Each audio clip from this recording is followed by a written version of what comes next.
sitting on his desk, including one allowing people to carry concealed weapons without a permit, and 2 immigration bills. Those and other bills have a clock ticking on them. Unless he vetoes them or signs them, they will become law without his signature when that clock runs out. Today, a closer look at the current session and where certain bills stand.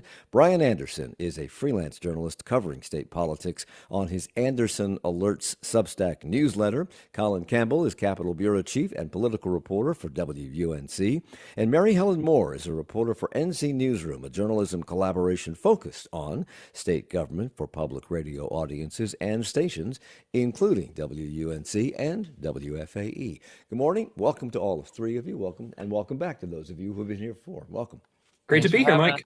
Good morning. Good morning. So, Colin, some of the bills introduced in the legislature and some of the moves they've made to lessen the governor's power would seem to be putting these 2 branches, the legislative and the executive, on a collision course. At least it appears that way from the outside. But so far, so good. We have key legislators talking nicely about Governor Stein, and Governor Stein treading pretty carefully around certain legislators. Is that accurate, or are things going on behind the scenes that would indicate more friction, Colin? That's where things stand, particularly in public. I mean, you mentioned the bills that were signed last week. He had this signing ceremony in which several of the key Republican lawmakers were standing with him for photo ops as he was signing the bills.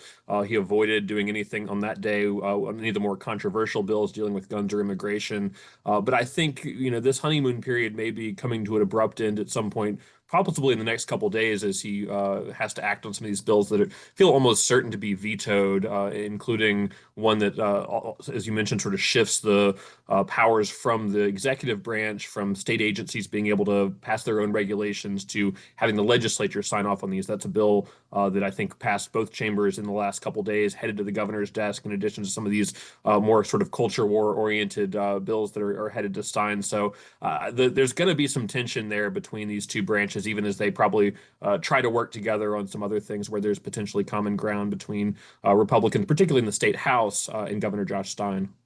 Bryan, we continue to have this bifurcated government with the Democratic governor. We had Governor Cooper for 2 terms. We've had now Josh Stein reelected as a Democratic governor, and yet the legislature continues to continues to contain a majority of Republicans. Is that because North Carolinians want to split that power? They want to have one party in charge of one branch and the other in charge of the other branch? Is it because of gerrymandering?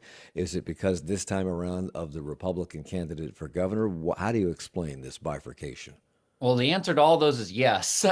But to break it apart, redistricting has played a very big role in whether Republicans have a supermajority or not. This year's maps were actually more politically favorable than 2022. And even despite that, for Republicans, they lost a seat. So they lost their House supermajority despite having a better map drawn their way. So that kind of shares some direction of the state having some resistance to the GOP. At the same time, the Council of State, this 10-member executive body, that is pretty evenly split. So statewide, it's kind of a mixed bag. But what I would say for the relationship between the governor and the legislature is it's divided. We're just going to see it sooner than we have in the past 5 months, because this has been a historically unproductive session at the legislature. They've got like 12 bills into law, and we're 5.5 months into session. At this point in previous cycles, it would be like 30 plus bills into law at this stage. So there really hasn't been a lot of divisive bills to even make their way to Stein up until this point. And Helen, as Bryan just mentioned, they lost their supermajority by 1 Republican missing in the House. In the Senate, they do have a 3/5 majority in that body, Republicans do. But because they don't have a supermajority, they can't automatically override a gubernatorial veto. They'll need to recruit a Democrat or 2 to make that happen. But so far, Governor Stein has not vetoed anything. What's that an indication of? It'll be interesting to see if he does. I mean, he's been very kind of mysterious about saying how he will proceed, especially on these immigration bills. The House Speaker, Destin Hall, has said all session that he has an effective supermajority. He believes he can win over a Democrat when needed or take advantage of absences as needed to override those vetoes. But yeah, we're eyeing this deadline of Friday to see if that will be tested this year. Yeah. The budget is this is the session where they deal with the budget, the long session every 2 years, and the budget lasts for 2 years ostensibly. It happens every odd number year, and just as in Congress, we have each house having their own budget bill. We have the governor having his budget bill, and the two House and Senate budget bills are winding their way through the legislature. We were told yesterday that they will not be able to reach an agreement on reconciliation by the end of the month, which is the end of the fiscal year. What are the primary differences, Bryan, between the House and the Senate versions of the budget?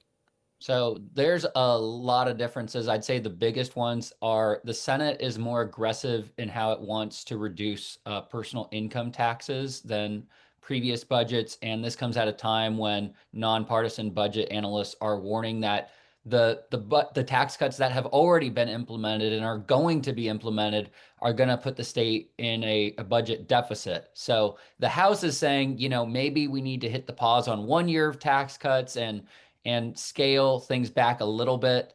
And the Senate does not like that. That is a big sticking point. The other one I would say is when it comes to state and worker and teacher pay raises. So for starting teacher pay raises, over the next 2 years, the House wants a 22% pay increase for new teachers. For those who are just entering the profession, they want a 22% increase to your base pay. And the Senate, they're at a whopping 1.2% or something around there. So, I mean, pretty night and day type of figure. So those are just a couple of the ones. The other big one that folks should know about is probably for the funding source for hurricane relief. There's some differences on an NC Innovation Fund and a children's hospital and where money should come out of to help people in Western North Carolina recover. Everybody agrees that there needs to be more relief for Western North Carolina, but exactly how that gets done remains a major sticking point. How do you explain the philosophical differences between Republicans in the House and Republicans in the Senate? Because this really is a battle among Republicans. The Democrats are there, but they're not going to make the final decision. Between taxes and pay increases for state employees and teachers, how do you explain the fundamental difference? I mean, fundamentally and historically, the Senate's more aggressive in tax cuts than the House wants, and the House may have some more pork than the Senate wants for policy priorities. And that's just kind of a difference when you have uh, when you have 30 members in your caucus in the Senate Republicans, and then you have 71 Republicans in the House. You're going to have a lot more members in the House making a lot more specialty one-off requests than the Senate might. But the Senate really wants that money historically and in its latest budget proposal just to kind of go back to taxpayers for contributing. And I think that's really the issue that is continuing to persist. Yeah, Senate Leader So, Phil Berger is definitely calling the shots a lot in the Senate because he has, as Bryan mentions, fewer people to sort of wrangle in his caucus.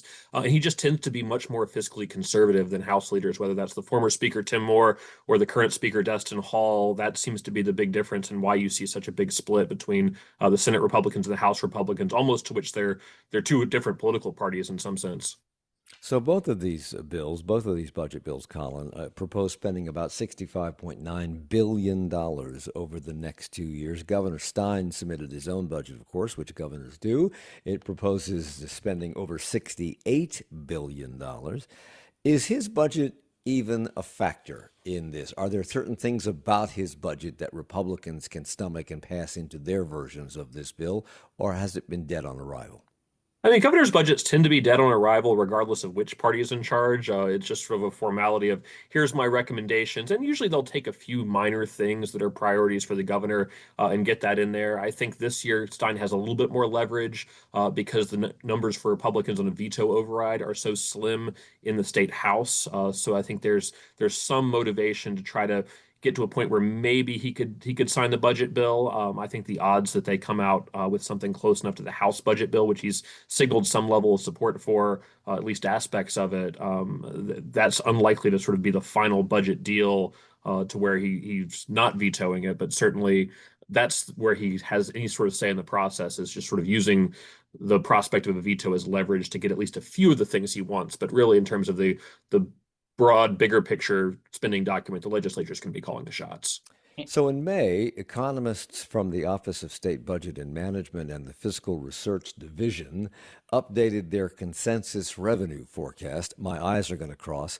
It projects that the state will collect $180 million less in revenue for this fiscal year, primarily due to lower than expected corporate income tax collections and lower profits because of the on-again, off-again tariffs that we've been talking about at the national level. But we're talking about a $65.9 billion budget versus a shortfall of $180 million. It seems like a drop in the bucket. Is this a blip on the radar in these budget discussions, or is it a major factor, Bryan? Well, there have been reports from nonpartisan budget analysts within the Office of State Budget Management, and then you also have the Fiscal Research Division. They collaborate. So these are nonpartisan people coming up with these projections. And there have been internal reports sent to lawmakers saying that in the coming years, there can be a $2 billion annual shortfall in revenue. And so this is on top of that, those previous estimates. So it's not just you're 100 million in the hole. What's the matter when it's 70 bill? We're talking. It's adding to the hole that's already projected. Now, Republicans would say we've seen these doom and gloom predictions before. They seldom, if ever, come to fruition. Those are based on the assumption that we don't have any policy changes like casino gambling that adds revenue. So online betting, sports betting, that adds revenue. There are things you can do to bring money into the state and tax things like medical marijuana if you did something like that. So there's always talk about how you can add more revenue. But the biggest thing I want to impart on people is there's not going to be a budget resolution at the end of this month. And the biggest thing that means is if you're in the federal government, we have stalemates and collapses, and then we can't enter our national parks and federal employees are laid off. Here, when we don't have a budget resolution, the recurring funds, so the state government operations, that does not go away. What is put on the back burner are planned teacher raises and things that are non-recurring spending. So I would think of this budget breakdown as a serious thing, but not nearly as bad as if there was like a federal breakdown. I have less than 30 seconds. Well, I have less than a minute left. These doom and gloom predictions that they point to that Republicans in the legislature say never come to pass, are they right? Is that true? I'd say yes and no. I mean, we have not seen a moment where we've seen a lot of inflationary pressures, tariff pressures. So we're certainly in a new moment than in the past. So I'd say it remains to be seen. But Republicans certainly have a point that predictions in the past have not come to fruition. Okay, we have to take a break. When we come back, I want to talk about, aside from the tariffs and their impact on business and potential business revenues and tax collections that result from those revenues, why they see less revenue coming in. And then we'll get to some of the particulars in these tax proposals or these budget proposals when we come back. It's Charlotte Talks on WFAE. Coming up on the next Charlotte Talks, we revisit an investigation into how dozens of black families learned the federal government took the land of over 1,000 enslaved people in Georgia and South Carolina right after the Civil War, denying them of intergenerational wealth. It's a story uncovered by the Center for Public Integrity in collaboration with Mother Jones Magazine and the public radio show Reveal. We get the details tomorrow morning at 9 on 90.7 WFAE. Hey y'all, this is Tommy Tomlinson. This week on Southbound, my guest is Jeremy Markovich. His newsletter, The North Carolina Rabbit Hole, covers all manner of strange and wonderful little stories about the Tar Heel State. Listen to this and every episode of Southbound wherever you listen to podcasts, and also at WFAE.org. PEPFAR, the U.S. global HIV/AIDS program, supported millions of AIDS orphans and vulnerable children.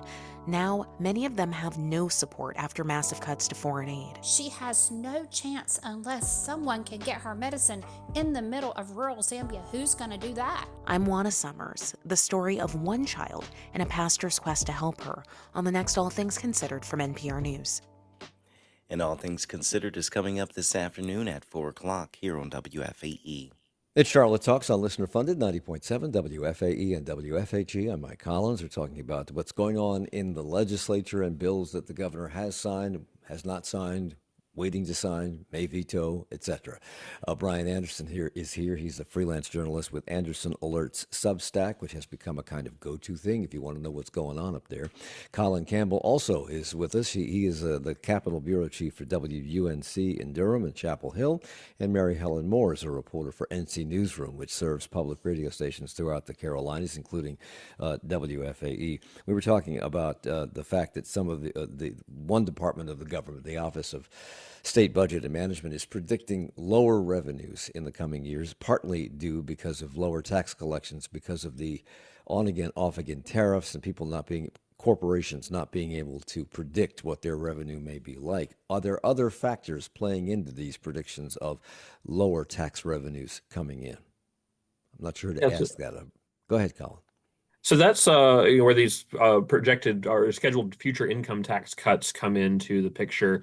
Part of the reason that the governor and his fiscal team and others are predicting a fiscal cliff a couple years out is that the way we have these revenue triggers set up, every time the state's overall revenue picture grows, the total amount of money that the state government is taking in, you get to a certain level in that, and the tax rate on personal income taxes and corporate income taxes is going to drop. And so what we've seen in these projections is even if the economy did really well, even if you didn't have some of these external factors that are driving uncertainty in the overall economy, you'd still see an even sharper drop in those tax rates over the next few years. And that results in what I've been told is sort of unprecedented, at least in recent history, where you look several years out and the overall amount of revenue the state's taking in is dropping, even as our population is increasing, even as inflation goes up. And that's what's got economists worried. But it is several years out before we get to that point, which I think is why you see perhaps less urgency among at least some lawmakers in trying to deal with that in this budget cycle. So when we hear the word drop, we should translate that into lower taxes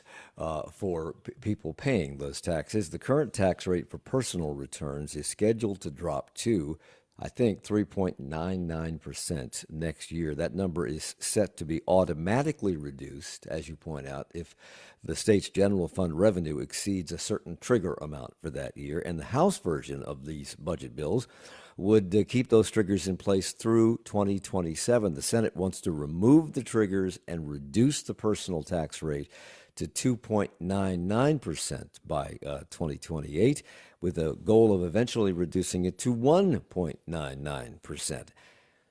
That's a big difference. How likely, Colin, are they to reach a consensus on this?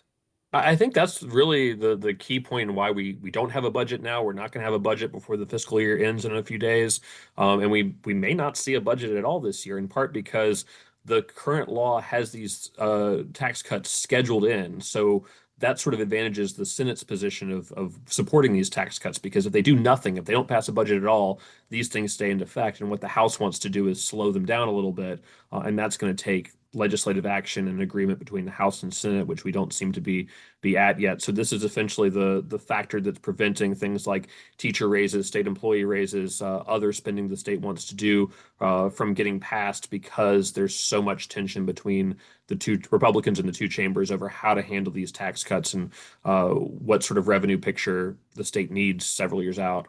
And there's If one they thing. really, go There's ahead. one thing they agree on, and that's corporate income tax rates between the House and Senate. They disagree on the individual side, but on the corporate personal tax cut side, this is another example of Stein's budget being a kind of fruitless endeavor.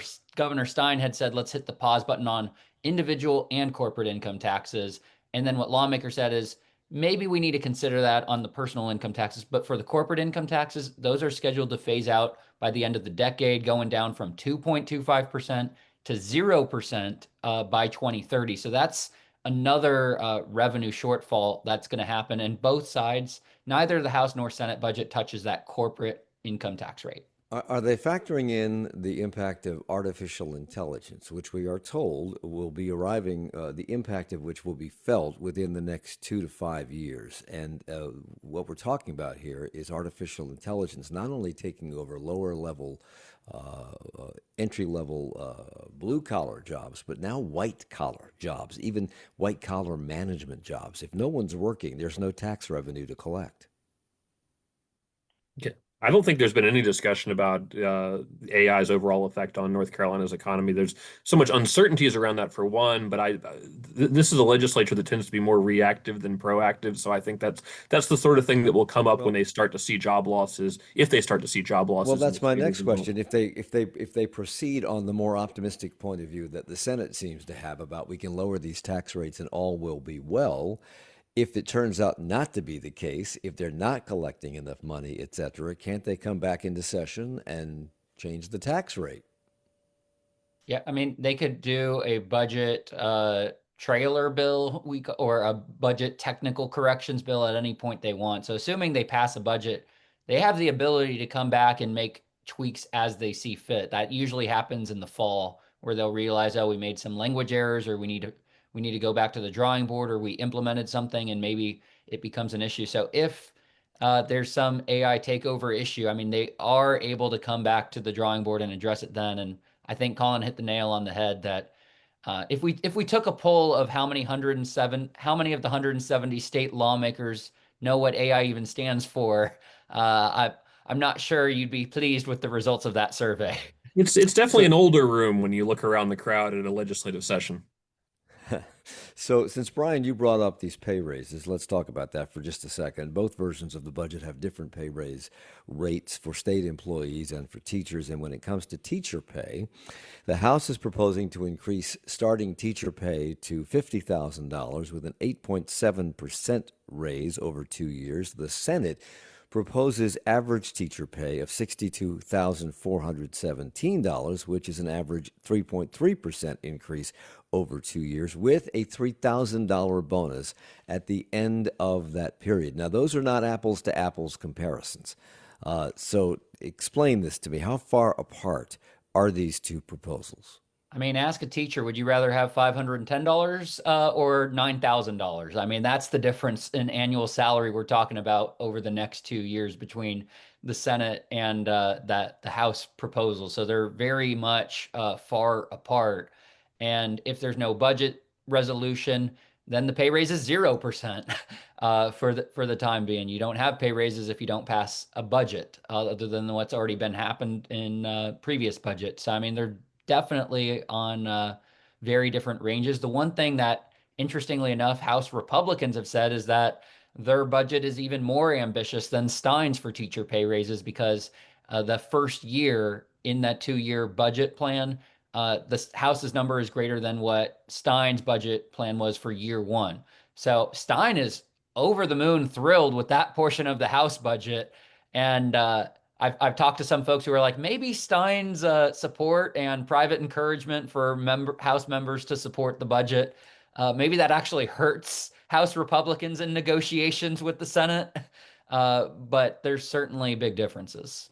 Colin, I think it was just last week. It's hard. The news cycle moves so quickly now, it's hard to remember when things happen. But the fiscal year ends at the end of the month. That we do know. And House Speaker Republican Destin Hall said, I think last week, he was hopeful and frankly optimistic that the final budget would be done in June. Ralph Heiss, who's a Mitchell County Republican and the Senate's lead budget negotiator, wasn't hopeful about that. And yesterday, House and Senate leaders announced that they probably would not reach an agreement by June the 30th. Is this optimism expressed by Destin Hall, was it because he's relatively new in that position, or is it because optimism helps to drive the eventual outcome?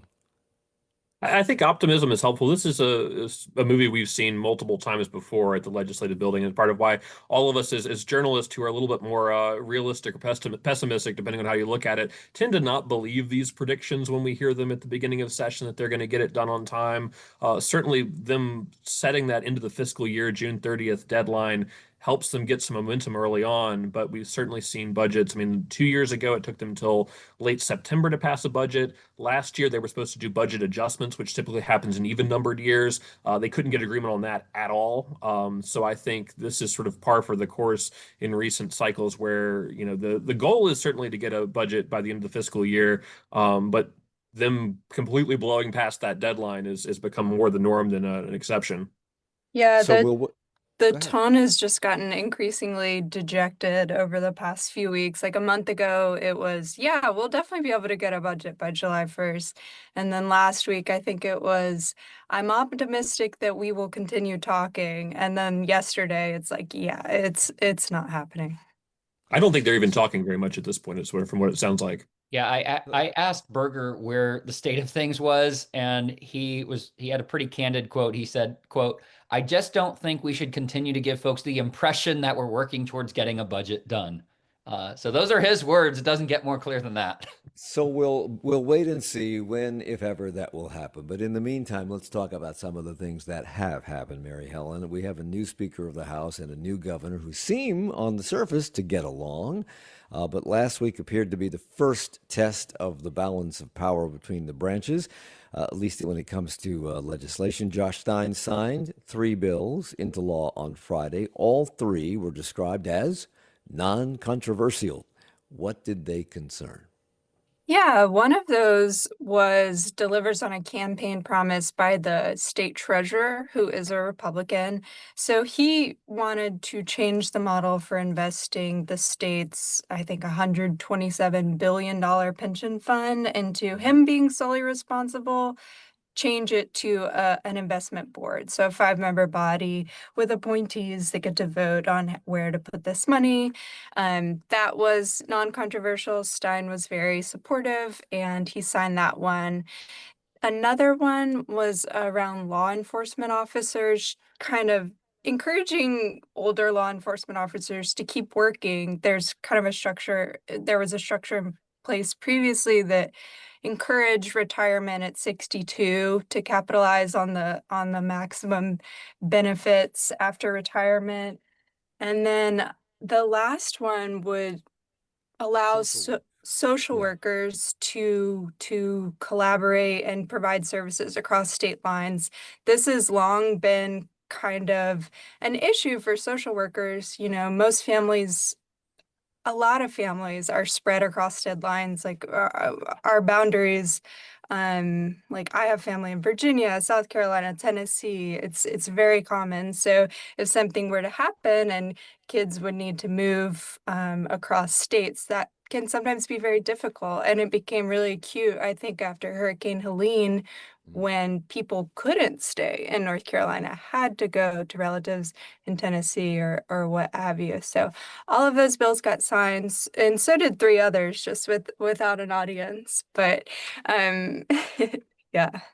And there have been several other bills that have been signed into law, passed and signed into law. They include HB 47, the Disaster Recovery Act of 2025, Part 1. Yeah. That's what it's called.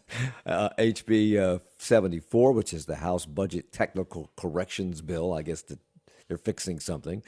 Senate Bill 477, the Department of Natural and Cultural Resources Agency Bill. Senate Bill 248, birth certificates for persons adopted. These are sexy titles. And House Bill 477, a rewrite of retirement death benefits. Did all of these bills have bipartisan support? How important or how nebulous are these bills?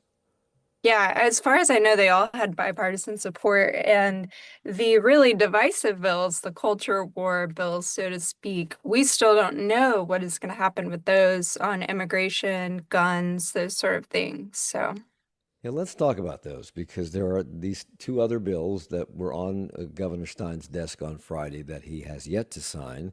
And there are 2 more, I think, that have been languishing there a bit longer. So let's start with Senate Bill 153. That is the so-called North Carolina Border Protection Act. It is essentially an immigration bill. What would it do? It does a lot. This is the far more wide-reaching of the two immigration bills. It requires state agencies to cooperate with ICE, requires UNC system schools to not block ICE if, say, they were interested in finding out or deporting an international student on one of those campuses. It bans providing benefits to people who are in the country illegally. And then it also, probably most controversially, allows lawsuits against so-called sanctuary jurisdictions. Mecklenburg County is considered one of those by a lot of people, by victims of crimes if they're committed by illegal immigrants. So, in other words, victims of crimes committed by illegal immigrants could sue those cities for allowing them shelter or sanctuary. Why is Mecklenburg County considered a sanctuary area? Republicans believe your sheriff is not collaborating with ICE, that he's blocking the immigration officials' ability to pick up people who are held in their jails. Now, he says he's not doing that. He's following the law, but he cannot keep people in ways that violate their constitutional rights. So there's some disagreement there, but yeah. Yeah, we've had many conversations with Sheriff Gary McFadden on that very topic, and he says he cannot break the law. He's sworn to uphold the law, and the law says after 48 hours you have to let people go or charge them with something. There is this other immigration bill, House Bill 318, the Criminal Illegal Alien Enforcement Act, that expands on previously passed legislation, and that also seems to be a bugaboo for a lot of sheriffs, particularly ours here in Mecklenburg. What's the difference between this bill and the Senate bill we just talked about? Well, one of the things it does is it deals with that 48-hour hold. So right now, the Mecklenburg County Sheriff and certain others are operating under the rule that 48 hours begins as soon as you take someone into custody. So this bill would say, no, that 48 hours begins when you would release that person from custody. The bill also adds certain cases to the list in which those holds are required to be honored, like drunk driving, for example. So how that plays out in reality is if someone gets picked up for drunk driving on a Friday night, and they would originally be released, bailed out on a Monday morning when they go before a judge. Instead, that 48-hour hold, if they're in the country legally, would begin Monday morning, giving immigration agents a couple days to come pick that person up. And yeah, that's going to result in a lot more detentions, people believe. And Gary McFadden, along with other Democratic sheriffs in the state, allege that even when they notify ICE that they're going to release these people because their 48 hours is up, ICE does not come and pick them up. Has there been any discussion about that? And I have 20 seconds in the legislature. I have heard that argument too. And yeah, I mean, the Trump administration has really been pushing for more deportations, hiring more ICE agents. So we'll see if more deportations do happen. More to talk about with regard to these immigration bills when we come back, along with several other bills moving their way through the House and Senate, including our transportation bill, when we come back. Coming up at 10 o'clock, President Trump has reversed decades of U.S. climate policy. So far, he's again withdrawn the U.S. from the Paris Climate Agreement, rolled back regulations aimed at keeping our air and our water clean, and cut staffing and spending on environmental agencies and programs, plus lots more. Jen White brings you the latest environmental policy updates and those you may have missed. That's on today's 1A, coming up in 20 minutes. Hey, it's Michael Barbaro from The Daily. It's one thing to love public radio, as we all do, but it's a special thing to support it. Consider this. If you've got a car you don't need anymore, or a car that's simply too expensive to maintain, arrange to donate it to WFAE. It's easy for you, pickup is free, and it could be worth hundreds or thousands of dollars in support. Thanks in advance. Here's how to get started. Go to WFAE.org/cars to begin. WFAE recognizes the nonprofit community support of the Charlotte Symphony Orchestra, presenting Latin sounds in the Summer Pops concert series. The Charlotte Symphony performed songs by Mexican composer Arturo Marquez and Argentine composer Astor Piazzolla, with homages to Spanish dance in the familiar orchestral works Bolero and Carmen. Sunday, June 22nd at Symphony Park in South Park. Tickets at charlottesymphony.org.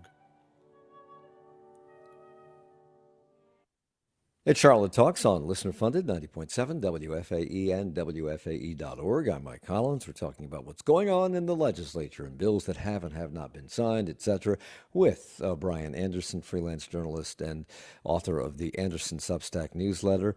Colin Campbell's with us, Capitol Bureau Chief from WUNC, and Mary Helen Moore, a reporter for NC Newsroom, which is a public radio collaborative where they share reporters, where we share reporters, because she's sitting in the studios at WUNC in Durham, but she works for us too. You should come down here more often, Mary Ellen. We were talking just before the break about the House Bill 318, which is the Criminal Illegal Alien Enforcement Act that passed with one Democratic vote in the House. Carla Cunningham from Mecklenburg County voted yes. What was her reasoning? She has long said that she wants her sheriff to cooperate with ICE. And so she supported a bill last session, House Bill 10, that required more collaboration with ICE by local sheriffs. And she has not wavered in that belief. So we have this disagreement between the sheriff here and in other locales, particularly among Democratic sheriffs, that they are following the law and they are being asked to break the law to comply with ICE. Is there any third-party referee out there saying who's right on this? Because we keep having the same discussion over and over and over. Bryan, I'm just curious. Do you know? I mean, I'm not going to say who's right and who's wrong. I will say what happens is generally the legislature passes something with the intent of these Democratic sheriffs doing something that they want. These sheriffs then find a reason not to do what is stated in the bill, stating a different interpretation that they had. Republicans then try and fix that, and then another concern. And so the vicious cycle of tension continues. I mean, I can't say who's right and who's wrong, but I will say Actually, my question was, is there a third party determining that? Have the courts gotten involved in this at all? Yeah, I mean, there's certainly talk of this ultimately being resolved in courts if you continue to have these disputes. For now, there's a hope from Republicans that this clarifying language will prevent it from going to the courtroom, and sheriffs will implement that order. But, you know, North Carolina in the courtrooms are certainly favorable to Republicans right now. Yeah. So more than a dozen Latino elected officials from across the state have sent a letter to Governor Stein urging him to veto the two immigration enforcement bills because they believe that they would criminalize immigrants and divide local communities. Is the governor, Bryan, on the same page?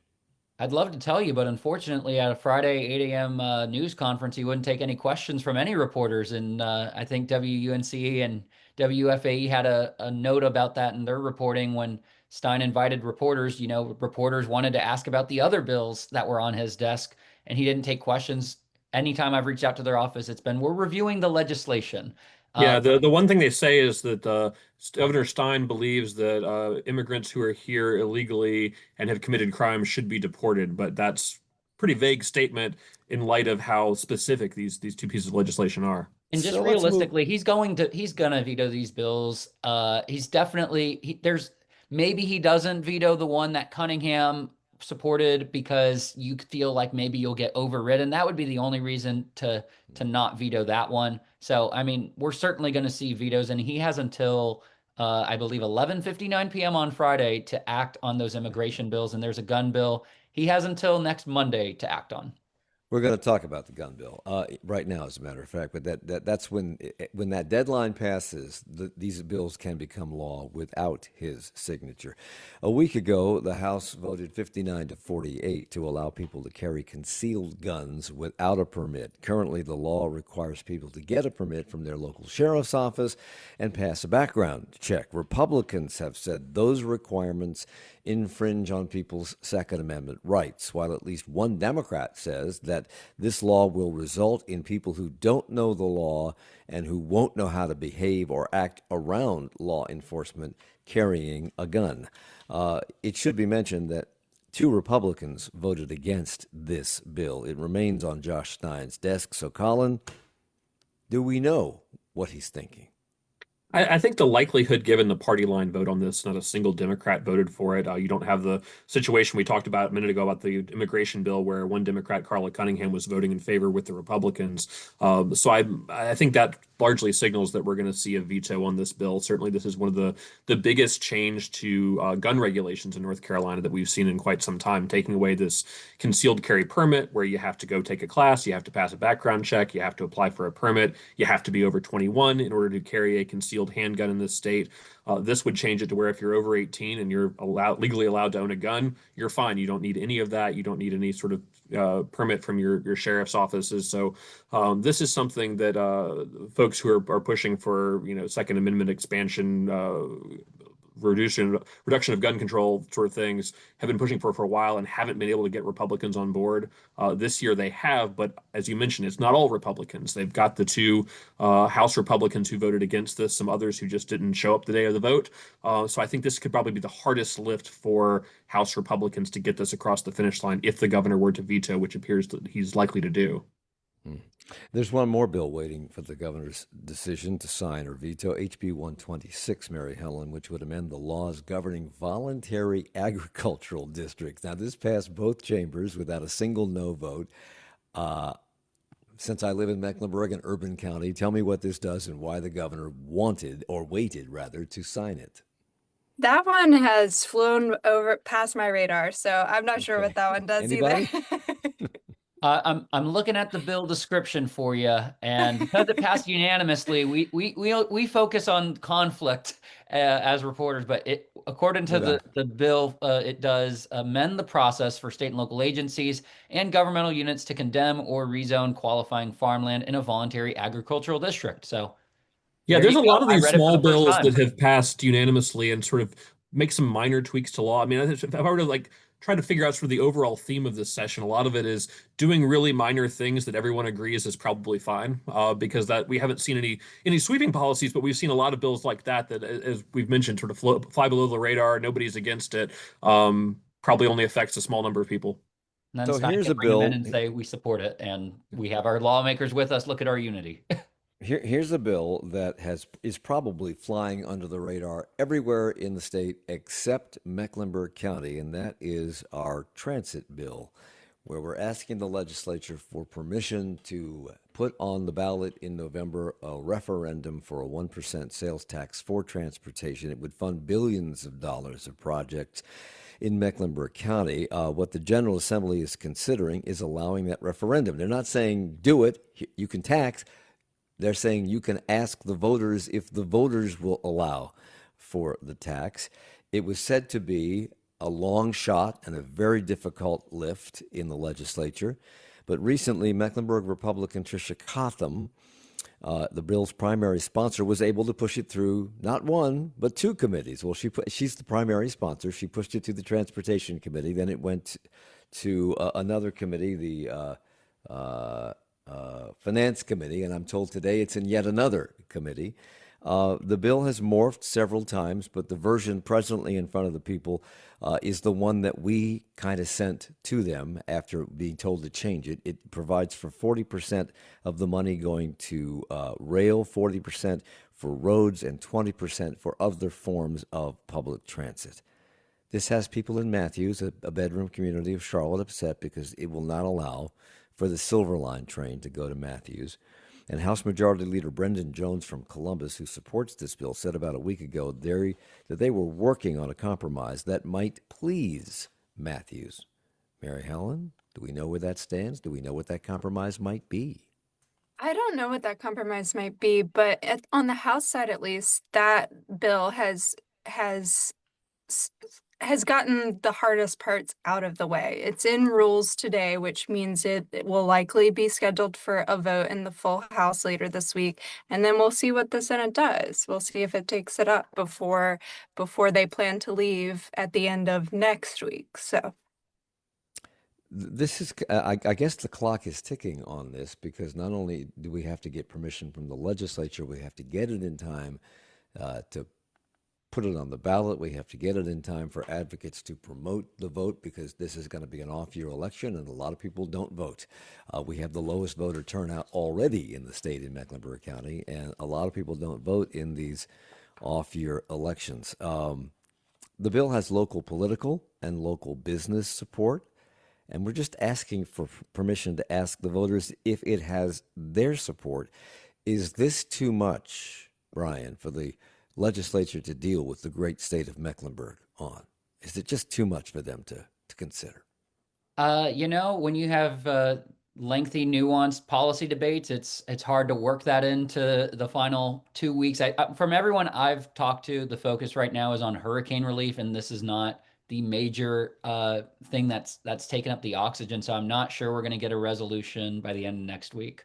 Yeah, it's one of Colin, those the things where it legisla- doesn't really have a whole lot of opposition. Republicans in other parts of the state are happy for the folks in Mecklenburg County to tax themselves because it doesn't affect their bottom line as much. But I think, as Bryan mentioned, it's a question of priorities. They don't have a lot of time. They've got a lot of bills that have a lot of momentum. To the extent this makes it explain across this the to me. finish line. If they hold on here, I know it's a basically fundamentally rural legislature, and they probably don't understand a lot of urban problems. But this congestion here is a major problem, and whether or not this solves it is another question. But that really is a question in this case that's up to our voters in Mecklenburg County.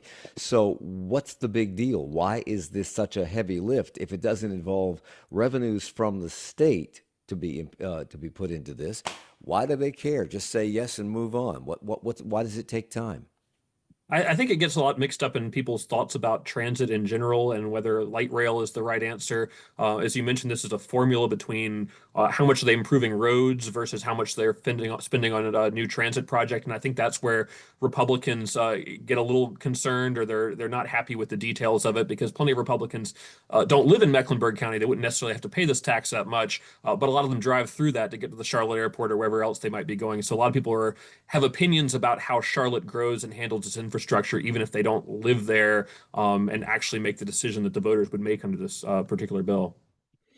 The murder this past weekend of the Speaker of the Minnesota House, Melissa Hortman, and her husband Mark, along with the wounding of another Minnesota legislator and his wife, and with plans by the attacker, the alleged attacker, in those cases to go after others, have had an impact on lawmakers here. Bryan, the General Assembly Police Chief Martin Brock says that his department is working on security plans for legislators. What might those plans entail?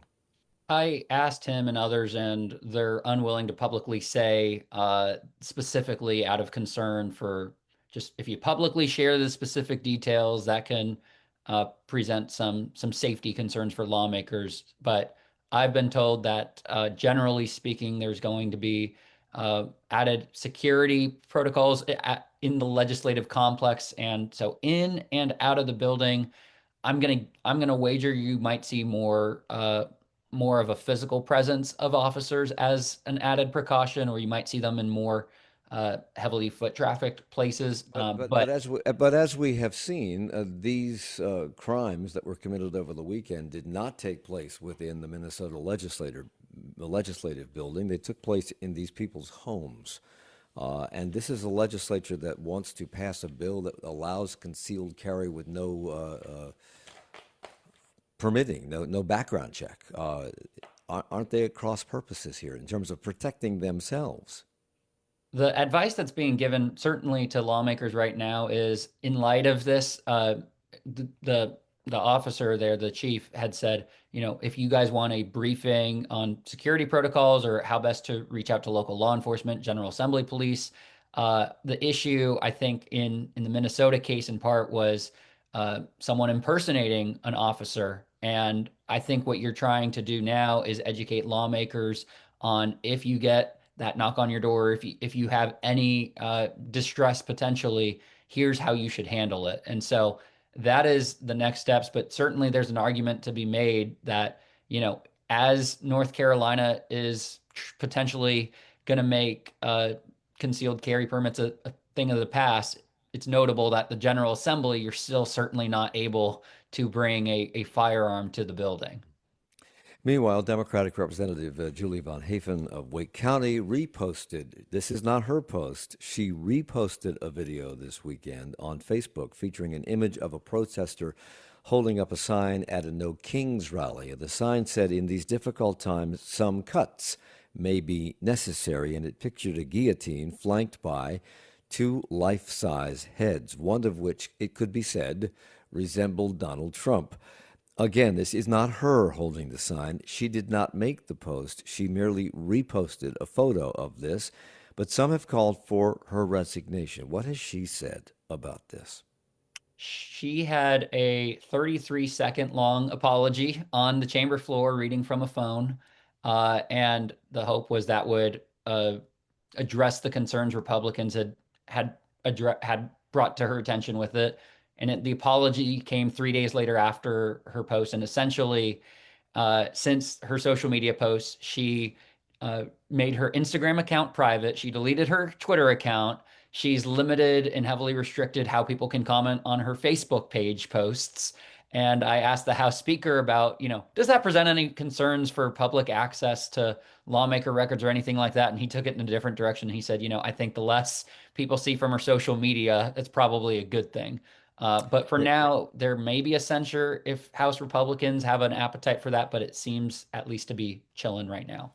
And something very similar nearly killed the career of Kathy Griffin. The federal government has made a move to defund PBS and NPR. Now the state Senate has proposed slashing $4 million of the roughly $10 million PBS receives from the state, while the House includes a $61 million cut to the UNC system. I only have 30 seconds. Colin, you work for WUNC. What has your management said about this? So we don't receive state funding, so this mostly affects PBS North Carolina, the statewide network of PBS stations, and they would be looking at potentially a 30% cut to their overall budget. So really drastic things that affect them, while most of us in public radio are worried about federal funding that affects WFAE and WUNC at a much smaller level, but still a pretty big hit to our budget should the U.S. Senate take up those cuts. And with that, we must stop. Colin Campbell is the Capitol Bureau Chief for WUNC. Mary Helen Moore is a reporter for NC Newsroom. And Bryan Anderson is Anderson Alerts Substack. Thank you all. Thanks. Thank you Charlotte so Talks is a much. production of 90.7 WFAE. Support for Charlotte Talks comes from Mazda of South Charlotte. Our executive producer is Gabe Altieri. The senior producer is Sarah D'Elia. Our producer is Chris Jones. For more information about Charlotte Talks, to listen to past episodes, or to subscribe to the Charlotte Talks podcast, visit WFAE.org/Charlotte Talks. Additional support for WFAE programming comes from the Corporation for Public Broadcasting, a private corporation funded by the American people. Good morning. It's just about 10 o'clock. 1A is next, and coming up on the next Charlotte